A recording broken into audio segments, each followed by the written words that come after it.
Let's look at the Quick Access Toolbar, which is this section above the ribbon in the green border.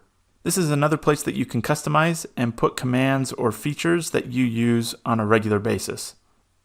You can see here I've got this new document, save, print preview, and undo up here.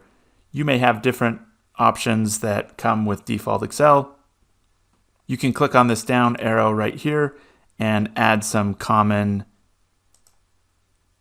options for the Quick Access Toolbar. You can check and uncheck those as well. Another great thing is most of the commands that you find on the ribbon, you can right click and add those to the toolbar as well.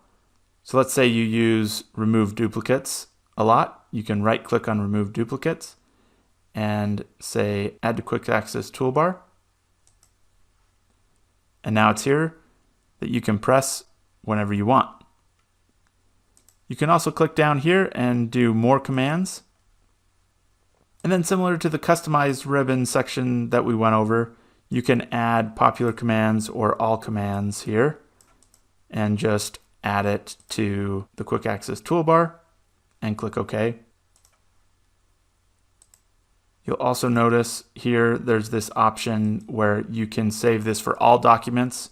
Basically, anytime you open Excel on your computer, this is what will show up.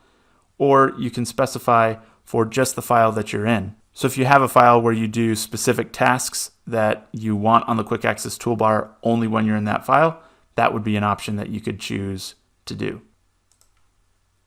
We'll click Cancel, and then similar to the ribbon, there are shortcut options for your Quick Access Toolbar as well.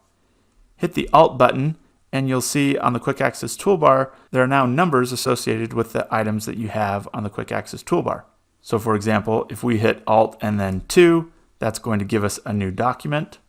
Alt 3 would save our document. Obviously, a Control S also saves your document.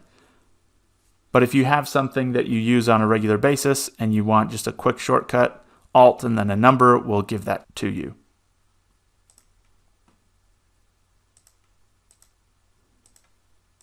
You'll notice that once you go over 9, then it kind of adds